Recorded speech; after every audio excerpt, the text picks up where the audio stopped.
Hello everyone, this side Preet Kamal and today we'll be discussing about the subject details of basics of management. तो जैसे कि हम लोग discuss कर रहे थे about the cyber crime, cyber security क्या होती है, साइबर क्राइम क्या होता है, कौन कौन से साइबर लॉज बने हैं, what is cyber space, we are discussing all about that. तो आज हम लोग नेक्स्ट टॉपिक उस चैप्टर का डिस्कस करेंगे and the name of the topic is IPR, that is intellectual property rights. ये बेसिकली होते हैं कि इंटेलेक्चुअल एक्टिविटी को जब हम कोई क्रिएट करता है कोई पर्सन तो उसको उसके लीगल राइट्स जो हैं वो देने ज़रूरी होते हैं कि किसी भी पर्सन ने किसी भी फील्ड में अगर कोई इन्वेंशन करी है, चाहे वो लिटरेरी हो, चाहे वो आर्टिस्टिक वर्क हो, चाहे वो सिंबल्स हों, नेम्स हों, इमेजेस हों, डिज़ाइंस हों, कोई बिजनेस में यूज़ हो रहे हैं, घर पे यूज़ हो रहे हैं, anywhere, anyone, if he or she has designed something new, कोई इंटेलेक्चुअल एक्टिविटी उन्होंने की है, तो जो आईपीआर है वो उसे उस प्रॉपर्टी के लीगल राइट्स प्रोवाइड करता है. तो this thing has become very important part of our society आजकल के टाइम के ऊपर, क्योंकि आजकल हाई इनोवेशंस का टाइम है. आप सब लोग भी जानते हो कि एक्सक्लूसिव राइट्स जो हैं अगर वो नहीं होंगे तो कोई भी पर्सन अगर कोई चीज़ प्रोड्यूस करता है तो उसको कोई भी दूसरा पर्सन जो है वो उस पर अपना लेबल लगा के उसको सेल कर सकता है, और उस जिसने उसको इन्वेंट किया है उसको कोई भी उस चीज़ का बेनिफिट नहीं होगा. राइट. तो इसी तरीके से इन्हीं चीज़ों को प्रोटेक्ट करने के लिए कि कोई भी किसी को भी नेगेटिव या नुकसान ना हो, तो क्या यूज़ किया जाता है? Intellectual property rights. So the law of patents protects the inventions. तो ये जो लॉ है वो इन्वेंशंस को प्रोटेक्ट करता है. मतलब इंटेलेक्चुअल प्रॉपर्टी राइट के अंदर काफ़ी सारे टाइप्स आ जाते हैं. तो वो टाइप्स के अंदर है जैसे पेटेंट्स हैं, कॉपीराइट्स हैं, ट्रेडमार्क्स हैं, जैसे बहुत सी अलग अलग चीज़ें होती हैं. तो अगर हम पेटेंट्स की बात करें तो पेटेंट्स जो इन्वेंशंस होती हैं नई, उनके लिए होते हैं, न्यू इन्वेंशंस के लिए. जो कॉपीराइट्स होते हैं वो होते हैं लिटरेरी वर्क्स के लिए, जैसे ऑथर्स हैं, कोई पोएट्स हैं, कोई नॉवलिस्ट्स हैं, कोई पोएम्स हैं, कोई प्लेज हैं, फिल्म्स हैं, कोई म्यूजिकल वर्क है, तो उन सब के होते हैं कॉपीराइट्स. और ट्रेडमार्क्स जो हैं वो हमें पता है, जैसे कि बिजनेसमैन सर्विसमैन जो हैं वो बिजनेसमैन जो बेसिकली यूज़ करते हैं अपनी गुड्स और सर्विसेज के लिए. तो इसका मतलब कि लीगल राइट ऑफ किसी भी इंटेलेक्चुअल एक्टिविटी, चाहे वो इंडस्ट्री में हो रही हो, चाहे वो साइंटिफिक है, चाहे वो लिटरेरी है, चाहे वो आर्टिस्टिक फील्ड के अंदर है, किसी भी फील्ड के अंदर अपने किए हुए काम को अपना कहने का हक जो फील्ड आपको प्रोवाइड कर रही है, जो लॉ आपको प्रोवाइड कर रहा है, that is basically called as the intellectual property right, IPR. Right. So it allows the creators or owners to have the benefits from their work when these are exploited commercially. जब भी वो चीज़ आपकी commercial होगी, आपकी बनाई हुई, तो आपको बेनिफिट्स उसके मिलेंगे. राइट. तो अगर क्लासिफिकेशंस की बात करें तो इंटेलेक्चुअल प्रॉपर्टी राइट दो तरह की होती है, इंडस्ट्रियल प्रॉपर्टी यानी कि पेटेंट्स, और कॉपीराइट्स यानी कि लिटरेरी वर्क्स के लिए. राइट. तो अब इंडस्ट्रियल प्रॉपर्टी या पेटेंट्स जो होते हैं उसके अंदर लिटरेसी वर्क भी है, ट्रेडमार्क्स भी हैं, इंडस्ट्रियल डिजाइन भी हैं. कॉपीराइट के अंदर लिटरेसी वर्क है, लिटरेरी वर्क है, novels, poems, films, musical work, artistic work, drawing work, painting, anything that you have done, वो सारा कॉपीराइट्स के अंदर आता है. तो let's discuss one by one in detail. Patent क्या होता है? इट इज लीगल डॉक्यूमेंट जो प्रोटेक्ट करता है आपकी इन्वेंशन को बी यूज्ड और कॉपीड और manufacture by any one else other than the inventor. तो ये आपको प्रोटेक्शन प्रोवाइड करता है. और अगर कोई पर्सन, और इसका एक लिमिटेड टाइम पीरियड होता है 20 ईयर्स का, एक बार अगर वो पेटेंट एक्सपायर हो जाता है तो जो इन्वेंशन है उसकी प्रोटेक्शन लूज हो जाती है. तो वो पेटेंट प्रोटेक्शन जो है means that this invention can not be used और sold without the permission of the patents owner. और अगर कोई ऐसा करता है तो आप उसके अगेंस्ट केस कर सकते हैं and you may win that case. Right. So the patent owner may give permission or give license to other parties to use that invention. That is, अगर उनके बीच में कोई रिटर्न अग्रीमेंट या कोई डील होती है और उसके अंडर अगर वो जो ओनर है उस चीज़ का, वो अगर किसी को राइट्स देता है कि हाँ आप ये चीज़ को प्रोड्यूस करो मेरे लिए, या मेरे मेरे सामान में इन्वेस्ट करो जो मैंने इन्वेंट करी है नई चीज़, राइट. तो उसकी परमिशन के साथ विद लाइसेंस अगर कोई दूसरी पार्टी उसको प्रोड्यूस करती है तो उसका कुछ हिस्सा, प्रॉफिट का कुछ पार्ट या what ever the deal happened, उसके अकॉर्डिंगली उनको कुछ ना कुछ अमाउंट जो है वो प्रोवाइड किया जाता है, may be per piece, may be wholly solely और whatever it is. Right. So patent की डेफिनेशन क्या है? Exclusive monopoly granted by the government to the inventor of his invention for a limited period of time. और 20 years is enough time जिसमें आप patent अगर आपने किसी चीज़ का करवाया है तो उसको आप कमर्शलाइज कर सकते हैं और उसके अगेंस्ट आप जितने भी राइट्स हैं वो ले सकते हैं, उसके अगेंस्ट जितने भी प्रॉफिट्स हैं वो आप ले सकते हैं, and in the main time आप और कोई पेटेंट भी करवा सकते हैं। सो मतलब लीगल राइट जो है वो उस इन्वेंशन को एक्सप्लॉइट होने से बचाता है। तो किस किस तरह के पेटेंट्स होते हैं? मोनोपोली मीन्स होता है कि किसी सिंगल पर्सन को उसके सारे राइट्स मिल गए हैं, तो उसी पर्सन के ऊपर सारा कुछ डिपेंड करता है। तो टाइप्स कौन कौन से हैं पेटेंट्स के? 3 टाइप्स ऑफ पेटेंट्स होते हैं mainly: utility patents, design patents and plant patents. अब यूटिलिटी पेटेंट्स कौन से होते हैं? जो कि इन्वेंशंस को प्रोटेक्ट करते हैं। ये कॉमन टाइप ऑफ पेटेंट होते हैं, इसमें मशीन्स, प्रोसेसेस, मेडिसिन, कंप्यूटर्स और इस तरह की चीज़ें आती हैं जो 20 ईयर्स की प्रोटेक्शन जो है वो प्रोवाइड करते हैं, और जनरली कॉमनली यही चीज़ यूज़ की जाती है। अब डिज़ाइन पेटेंट्स जो है वो लेस कॉमन है, क्योंकि इसमें design of the articles of the manufacturer, for example shape of the car और समथिंग, इस तरह की ये चीज़ें हैं वो डिज़ाइन के अंदर आते हैं। कि किसी चीज़ की डिज़ाइनिंग अगर आपने की है तो उसको आप पेटेंट करवा रहे हो कि ये डिज़ाइन आपका है और आपके हिसाब से चल रहा है, तो इसके अंदर 14 ईयर्स का प्रोटेक्शन कवर होता है। Then is plant patent. Plant patent में क्या है? Right to anyone who has discovered a new plant by means of a biotechnic reproduction. Biotechnic की हेल्प से अगर किसी ने कोई नए तरह का प्लांट इन्वेंट किया है, कोई नई species of the plant invent करी है, कोई यूनिक चीज़ जो है वो प्लांट के अंदर से फाइंड आउट करी है, उस चीज़ को अगर वो अंडर पेटेंट लेते हैं तो प्लांट पेटेंट भी जो है वो भी 20 ईयर्स की प्रोटेक्शन प्रोवाइड करता है। अब कैसे आप रजिस्टर करवा सकते हो? अगर आपने कोई नई चीज़ इन्वेंट करी है तो उसको आप रजिस्टर करवाना चाहते हो, तो वो इन्वेंटर जो है और एनी अदर पर्सन और company sign by the inventor वो अप्लाई कर सकते हैं उस पेटेंट के लिए and obtain the patent over their invention. तो उसके लिए सबसे पहले आपको पेटेंट का एप्लीकेशन फॉर्म भरना पड़ेगा, राइट? तो उसमें आपको सारी इन्फॉर्मेशन देनी पड़ेगी, उसकी प्रिस्क्राइब्ड फीस देनी पड़ेगी, पेटेंट ऑफिस में उसको सबमिट करवाना पड़ेगा। फिर जो उसका पेटेंट का हेड ऑफिस है वो कैलकाटा, मुंबई, चेन्नई, दिल्ली, हर जगह पे अवेलेबल है, तो वहाँ पे जाके आप विजिट भी कर सकते हैं। एक प्रोविजनल और कंप्लीट स्पेसिफिकेशन जो है वो भी अटैच होनी चाहिए। प्रोविजनल स्पेसिफिकेशन में कोई ब्रीफ डिस्क्रिप्शन होनी चाहिए आपके इन्वेंशन की, और कंप्लीट स्पेसिफिकेशन में उसकी फुल डिटेल्स होनी चाहिए। उसका टाइटल होना चाहिए, field of invention, background of invention, the summary of invention, everything should be there. और वो सारी स्पेसिफिकेशन है within 12 month from the date of filing the provisional specification आपको सबमिट करवानी होती हैं। अब एग्जामिनेशन क्या है? एग्जामिनेशन ऑफ एप्लीकेशन क्या है? एप्लीकेशन फील्ड है, it is referred to an examiner for examination of the application. तो ये क्या है? वो रिपोर्ट प्रोवाइड करते हैं कि application whether the application specification और अदर डॉक्यूमेंट्स जो है वो सारे उस पेटेंट एक्ट जो 1970 का है उसके रूल्स के अंडर आ रहे हैं, any lawful ground of objection तो नहीं है उस पेटेंट को ग्रांट करने के अगेंस्ट। तो ये चीज़ भी आपको अपनी एप्लीकेशन को एग्जामिन करना पड़ता है उसके रिलेटेड। तो सारा सब्जेक्ट मैटर जो है वो रेलेवेंट है, इंपॉर्टेंट है, कनेक्टेड है सारा का सारा या नहीं है, right? Then the examiner gives the report to the controller within 14 months from the date of reference. से आपको 14 मंथ्स के बीच बीच में उसको सबमिट करवाना पड़ता है, मतलब अप्रॉक्सीमेटली 1 ईयर के अंदर आपको अपना सारा काम फुल सबमिशन जो है वो करनी पड़ती है। अब एक्सेप्टेंस होती है फिर उसके बाद, आफ्टर रिसीविंग द रिपोर्ट तो उसको एक्सेप्ट किया जाता है। Advertisement of the complete specification जो है वो दी जाती है। After the acceptance of the application controller जो है वो एडवर्टाइज करता है इसको ऑफिशियल गजट के अंदर। ऑपोजिशन अगर कोई होती है, कोई भी कंसर्न्ड पार्टी जो है वो उस पेटेंट को within 4 months from the date of advertisement जो है उसको अपोज कर सकती है, अगर उन्हें लगे कि ये न्यू थिंग नहीं है, ये किसी चीज़ को ऑलरेडी जो एग्जिस्टिंग थिंग है उसको यूज़ किया गया है। Then grant and sealing of the patent. और अगर कोई भी 4 महीने के अंदर अंदर कोई भी ऑपोजिशन नहीं आती है उस पेटेंट के अगेंस्ट उस एडवर्टाइजमेंट के निकलने के बाद के 4 मंथ्स के अंदर, तो उसको ग्रांट कर दिया जाता है और सील कर दिया जाता है। सीलिंग ऑफ द पेटेंट को विद इन 6 मंथ्स जो है from the date of advertisement of the acceptance of the complete specification जो उसको है सील करके उसको ग्रांट कर दिया जाता है कि ये पेटेंट अब आपके नाम का है, राइट? तो मतलब इसकी वायोलेशन नहीं हो सकती है। Infringement means violation of exclusive rights of the patent holder जो है वो नहीं हो सकती है।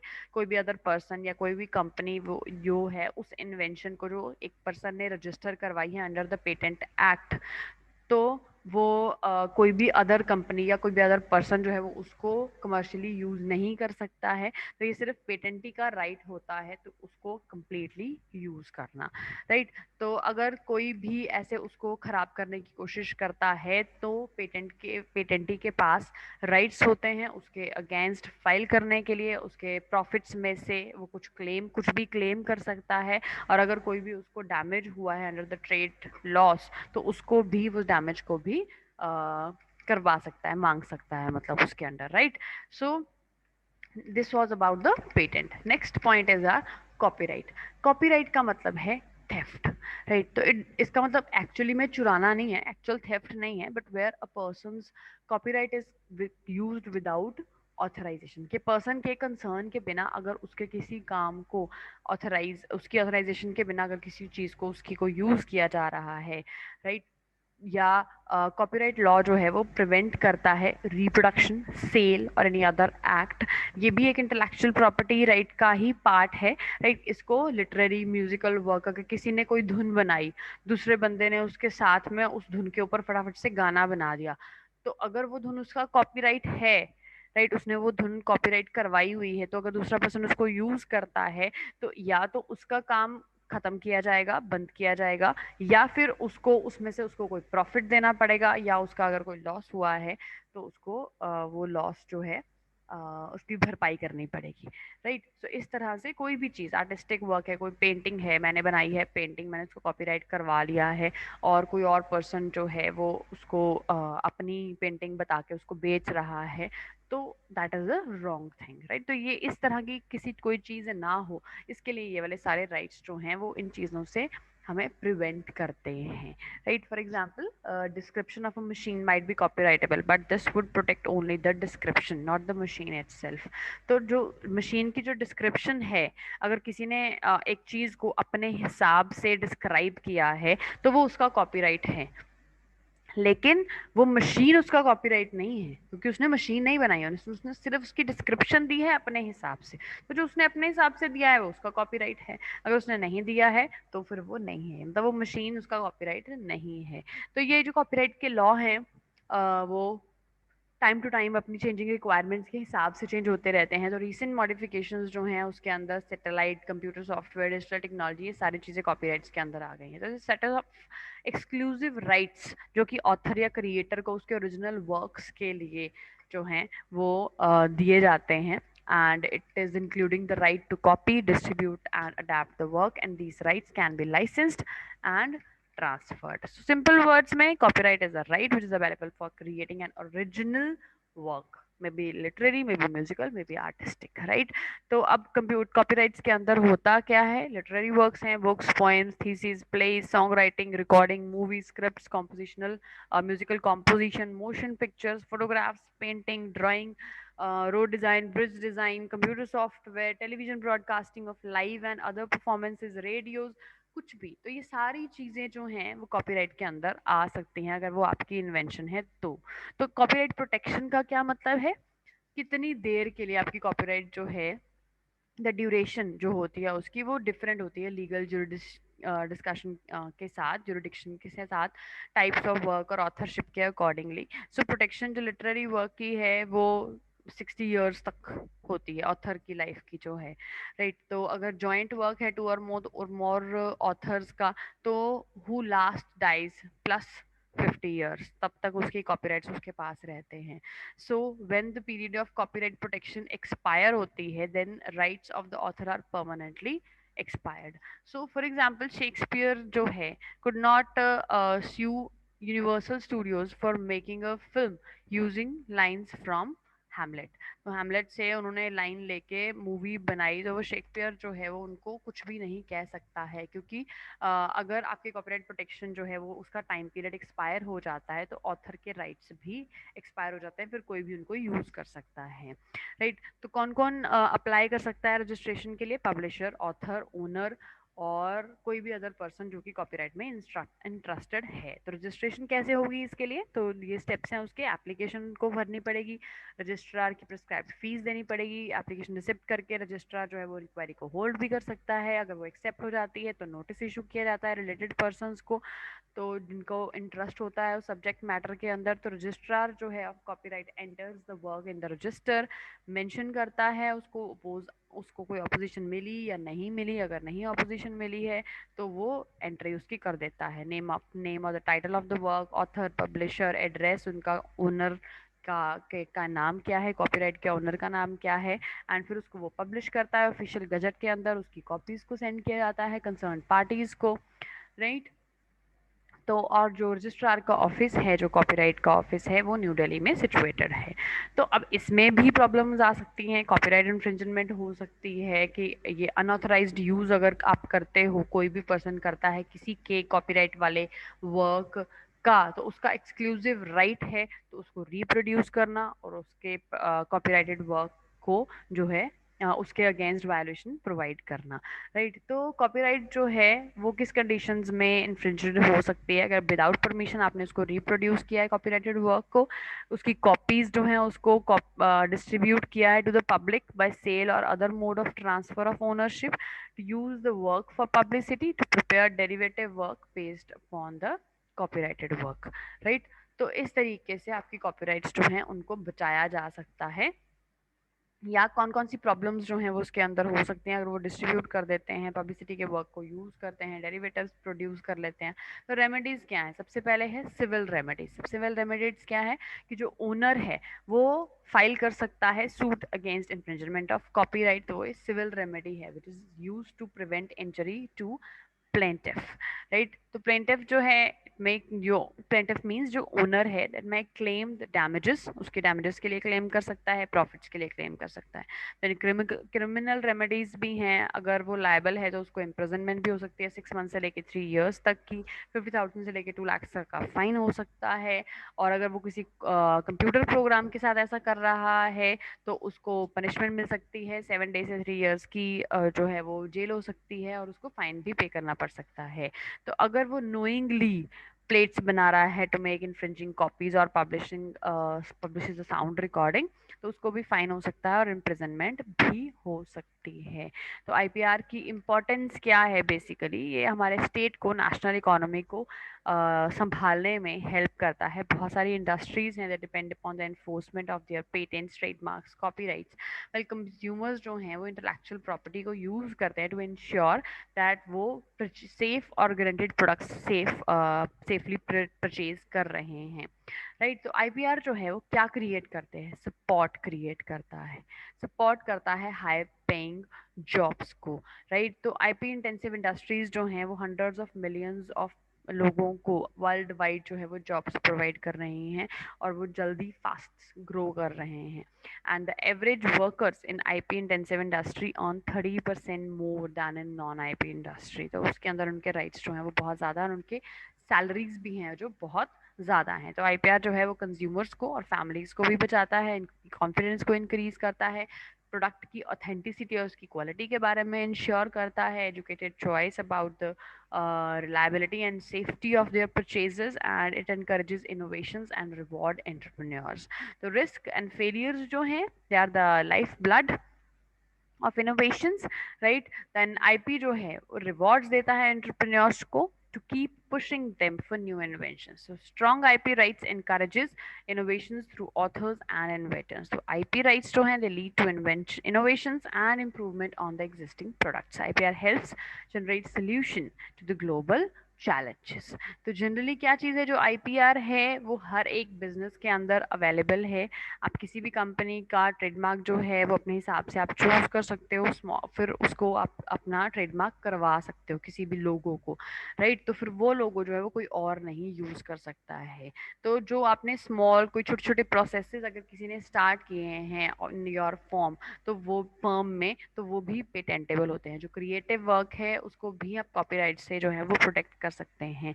तो इस तरह से जो एसेट्स हैं आपके बिजनेस के या पर्सन के, जो इंटेलेक्चुअल एसेट्स हैं, उनको आप रजिस्टर करवा सकते हैं and you can claim in any way what ever is happening. और किसी भी तरीके से आपका जो आपने जो चीज़ को इन्वेंट किया है वो आपकी ही रहे, इस चीज़ के लिए जो रूल्स बनाए गए हैं they are called the intellectual property rights. I wish it's all clear to you. I have cleared you about the intellectual property rights, the copyrights and the patents. कैसे होते हैं, क्या क्या टेक्निक्स हैं, कौन से स्टेप्स फॉलो करेंगे आप, और कैसे उनकी वायलेशन हो सकती है और कैसे आप उनसे बचा सकते हो. तो these are all the rights and all the ways that I have explained to you. I wish it is all clear to you. If still there will be any doubts, we'll be taking them live. Till then, take care. Bye bye.